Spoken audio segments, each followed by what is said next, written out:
जय श्री हनुमान जी। सोपान 3। उपद्रवी हनुमान जी को शाप। शक्ति जब अत्यधिक मात्रा में हो तो वह कठिनाई से संभलती है और संभालने के लिए भी परिपक्वता होनी चाहिए। संचालक पर ही शक्ति का प्रयोग निर्भर होता है। हनुमान जी अभी बालक ही थे। बालक शरारती व नादान होते ही हैं। वह यदि समझदार या परिपक्व हो तो बालक कहाँ रहा। माता पिता को अपना बच्चा अति प्रिय होता है, अतः वह उसकी सब शैतानियाँ, नादानियाँ, चपलताएँ प्रसन्नता से सहते हैं, बल्कि उनको वे रसपूर्ण प्रतीत होती हैं।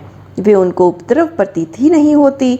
बाल सुलभ होने से अन्य सब लोग भी उन शैतानियों को गंभीरता से नहीं लेते, जब तक वे धृष्टता के स्तर पर न आएं या विपत्ति उत्पन्न करने वाले ना हो जाएं। वानर स्वभाव से ही चंचल, उपद्रवी और अशांत होते हैं। विवेक का अंकुश उसकी चेष्टाओं पर नहीं होता। फिर यदि वो बालक वानर हो तो उसकी चपलता और भी बढ़ जाती है। हनुमान जी बालक भी थे और वानर भी। उस पर भी अनेकों आशीर्वादों, वरदानों के फलस्वरूप वे शक्ति, बल और ऊर्जा के भंडार भी बन चुके थे। ऊर्जा सदैव प्रवाहमान रहती है, अतः गतिशीलता उसका स्वभाव है, लेकिन अनियंत्रित ऊर्जा खतरनाक तथा परेशानियों में डालने वाली सिद्ध होती है।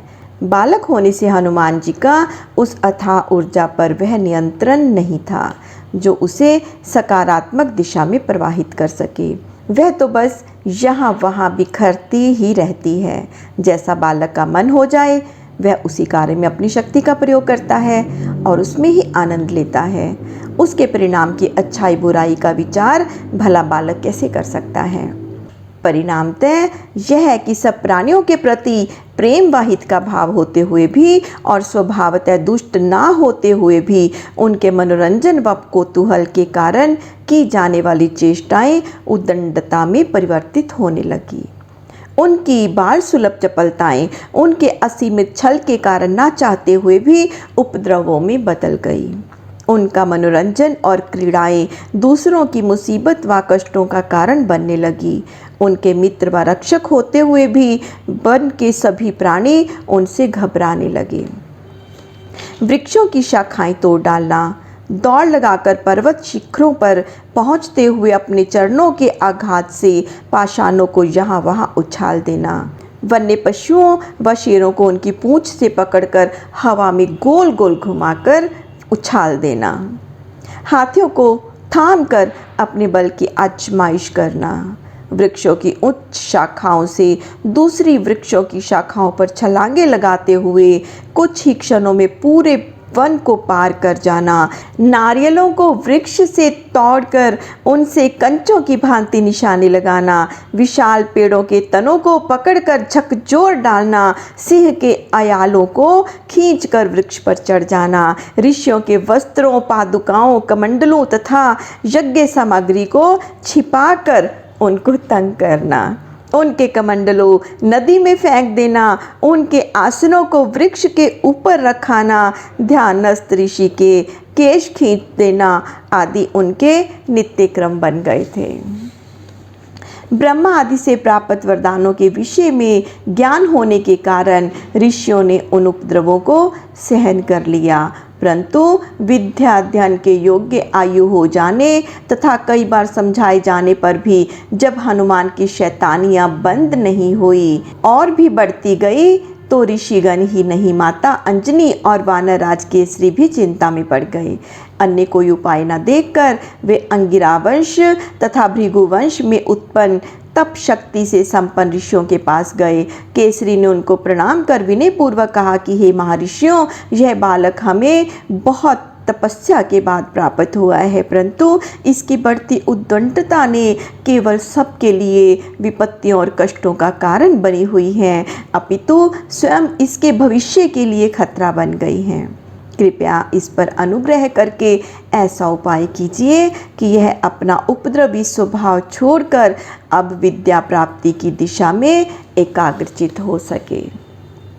ऋषियों ने कहा कि इस बालक में ऊर्जा का स्तर अत्यंत उच्च है। बल और शक्ति की अति इस छोटी आयु में से संभल नहीं पाती।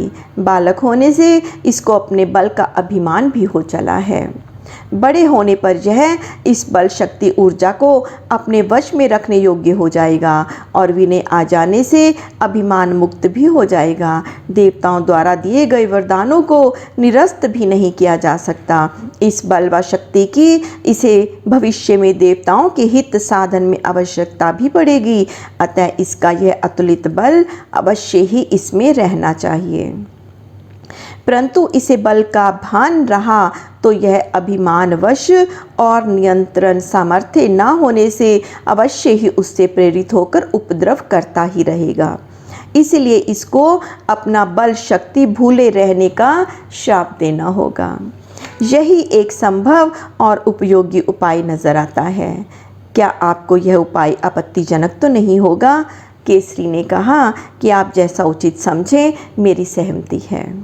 ऋषियों ने तब हनुमान जी को शाप दिया कि वत्स, तुम अपनी शक्ति व बल को इसी क्षण भूल जाओगे और दीर्घ काल तक भूले ही रहोगे। जब उचित अवसर आने पर कोई तुम्हारे बल प्रताप का स्मरण तुम्हें दिलाएगा, तभी तुम्हें अपनी शक्ति का बोध होगा। तब तक तुम साधारण ही बनकर रहना और अपनी क्षमता को भूले रहोगे। ऋषियों के शाप के प्रभाव से हनुमान जी को उतनी सामर्थ्य का स्मरण रह गया जितनी सभी में होती है और जितनी शक्ति पर सब अपना नियंत्रण रख पाते हैं। परिणामतः उनका स्वभाव परिवर्तित हो गया।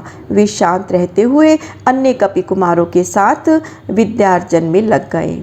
इस प्रकार उनकी आवश्यक शिक्षा दीक्षा का कार्य निर्विघ्न संपन्न होने लगा। ऋषियों की परेशानी भी समाप्त हो गई और केसरी को भी संतोष हुआ तथा वन्य प्राणियों का भय भी दूर हो गया।